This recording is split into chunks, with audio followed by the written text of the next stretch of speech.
Bismillah ar-Rahman ar-Rahim. Donc, dans cette partie de cours, nous allons aborder les propriétés de la distribution de Dirac. Donc, on va commencer par le changement d'échelle. On va voir que vaut la fonction delta de AT. D'accord. Donc, on va utiliser pour ça le sens des distributions. Donc, si on prend delta de AT appliqué à phi de t, donc c'est une intégrale, si on prend cette intégrale, on va faire un changement de variable, on va poser x égale à AT, donc dx égale à a dt, ok, donc on va remplacer tout ça ici, et on va voir qu'on aura delta de x multiplié par phi de x sur a, dx sur a, et ça nous donne 1 sur a, l'intégrale de moins l'infini de delta de x multiplié par phi de x sur a. Et ça, bien sûr, c'est égal à quoi? C'est égal à 1 sur a, phi de 0. D'accord. Donc, on a déjà vu ça tout au début. Donc, dans ce cas, si a est positif, alors il n'y a aucun souci. On va avoir 1 sur a, phi de 0. Or, phi de 0 est égal à quoi? Au sens des distributions. Regardez cette expression. Delta de t appliqué à phi de t, c'est égal à quoi? C'est égal à la valeur de la fonction, c'est-à-dire phi de t lorsque delta apparaît.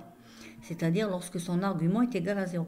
C'est-à-dire lorsque t est égal à 0. Donc, ça sera phi de 0. Donc, finalement, cette expression, phi de 0, n'est autre que delta de t appliqué à phi de t. Et donc, phi de 0, donc elle est multipliée par 1 sur a. On peut faire entrer 1 sur a ici parce que ceci, c'est une intégrale, il ne faut pas l'oublier. Donc, c'est une constante, on peut la faire entrer ou sur a de ney ou l'ina 1 sur a, multiplié par delta de t. On revient tout au début. Donc, delta de at appliqué à phi de t, ça est égal à 1 sur a, delta de t appliqué à phi de t. Et ici, on voit une propriété des distributions, c'est la propriété d'identification. Vous avez cette fonction-là, puisqu'elle est appliquée à la même fonction, c'est cette fonction-là qui est égale à celle-ci. Donc, delta de at est égal à 1 sur a fois delta de t. Donc, le changement d'échelle d'une distribution de Dirac est comme suit. Donc là, on a pris pour a positif. Là, il n'y a pas de problème. Mais si a est négatif, là, il va se poser un petit problème, mais il est solvable. On peut le solutionner, il n'y a pas de souci. Donc, qu'est-ce qui se passe ici? Si a est négatif, donc on va avoir t qui va varier, ou la x qui va varier de plus l'infini à moins l'infini. Ok? Et par conséquent, on va avoir moins 1 sur a. On va avoir ici, c'est-à-dire delta de at. C'est la même procédure. Vous allez suivre pas par pas. Vous avez la vidéo, vous pouvez suivre pas par pas. Par conséquent, vous allez avoir delta de at est égal à 1 sur moins a, delta de t. Je prends un exemple. Si a est égal à moins 2, par exemple, si a est égal à moins 2, donc c'est négatif. On va avoir delta de moins de t est égal à 1 sur moins 2 delta de t, c'est-à-dire 1 sur 2. Ok? Finalement, on prend toujours la valeur positive de a, la valeur absolue, pardon, de a. Ok? Donc, si a est égal à 2, donc il est positif. Donc, on va avoir ceci, cette formule-là. Delta de 2t est égal à 1 demi de delta de t. D'accord? Et si elle est négative, si c'est égal à moins 2, par exemple, on va avoir 1 demi. Parce que 1 moins 2 sur moins 2, ça va donner 2. Donc, c'est toujours là. Donc, finalement, on peut rassembler pour A positif et A négatif, les deux. Donc, on peut les rassembler dans une valeur absolue. D'accord. Ok, on avance. On va voir la parité. Pour la parité, on va essayer d'estimer maintenant delta de moins t. Donc, ça, c'est un A. A est négatif et il vaut 1. D'accord? Donc, il est égal à quoi? Donc, delta de AT est égal à quoi? Est égal à 1 sur valeur absolue de A. Donc, sans démonstration, on va le faire. c'est pas marqué ici, hein, je m'excuse, c'est pas marqué ici, mais delta de moins t est égal à delta de t. D'accord? Donc, puisque delta de AT est égal à 1 sur valeur absolue de A, on va essayer de l'écrire. Je vous demande de me donner une petite seconde. Donc, delta de quoi? De moins t, elle sera égale à quoi? Elle sera égale à 1 sur valeur absolue de quoi? De moins 1, d'accord? De ce moins. De moins 1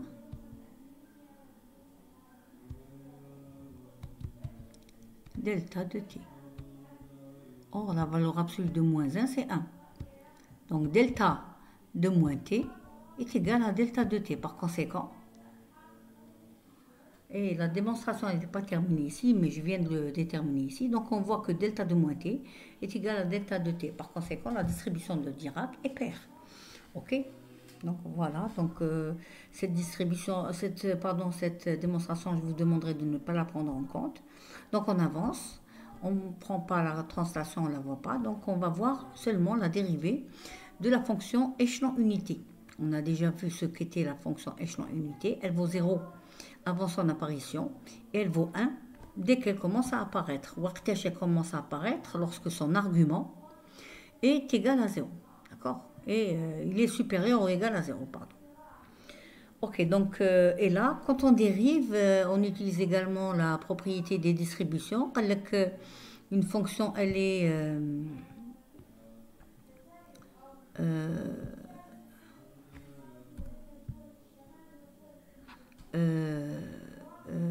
la dérivée d'une fonction au sens des distributions. Donc, elle est, on dérive là où c'est continu, d'accord? Et là où c'est discontinu, on ajoute des impulsions, d'accord? Donc là, si on dérive 0, donc c'est 0 à gauche de l'axe de la fonction. Et si on dérive à droite, c'est une constante, elle vaut 1, donc sa dérivée est égale à 0. Ok?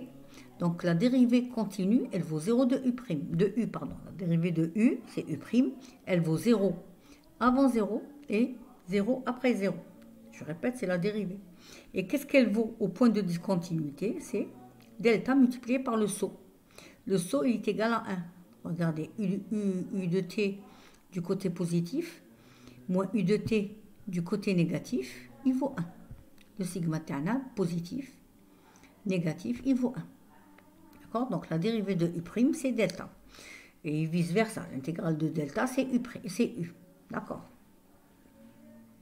On peut le voir des deux sens, hein, dans les deux sens.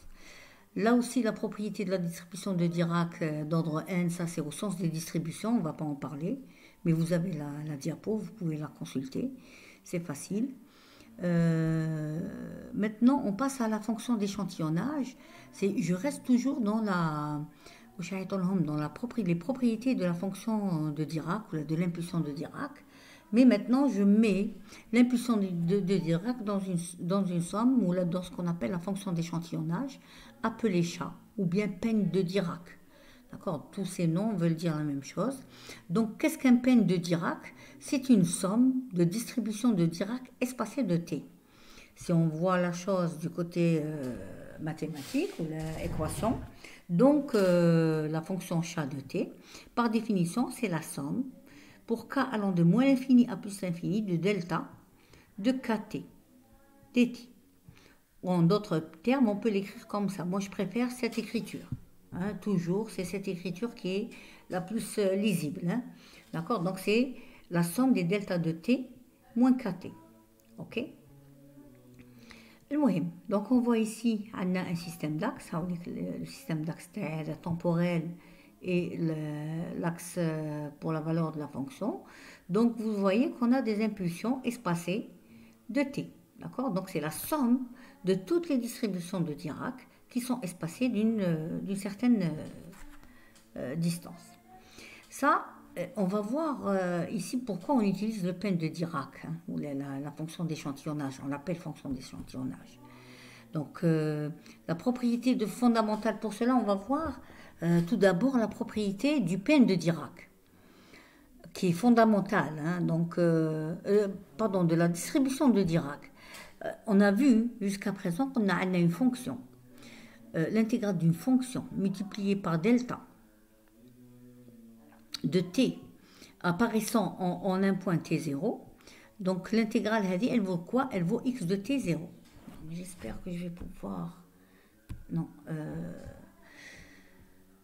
Et donc, c'est la propriété fondamentale. Si on applique, si on calcule l'intégrale d'une fonction x de t multipliée par le pen de Dirac, c'est-à-dire qu'on va... on va sauter ici, tout simplement. Donc, on a x de t, ça sera multiplié, c'est l'intégrale de x de t multiplié par tout le pen de Dirac, c'est-à-dire tout ça. Ok? Donc, on va faire entrer le x parce que c'est une constante par rapport à la somme et on va intervertir les symboles ou les opérateurs somme et intégrale, puisque l'intégrale d'une somme est une somme d'intégrales. Ok? Les deux opérateurs sont linéaires, donc on peut les intervertir. Par conséquent, qu'est-ce qu'on va obtenir? On va obtenir la somme pour k allant de moins l'infini à plus l'infini. De quoi? De cette expression-là qui est quoi? Qui est l'intégrale de moins l'infini à plus l'infini de x de t multiplié par delta de kt dt. Et ça, c'est quoi? Ça, c'est delta de t moins kt appliqué à x de t au point... En quel point? Au point t égale à kt.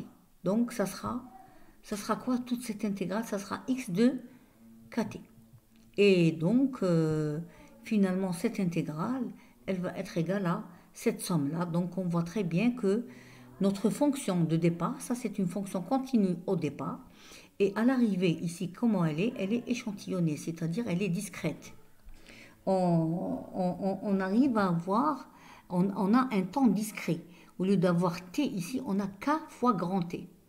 Ok? Et voilà, donc, c'est la fonction d'échantillonnage.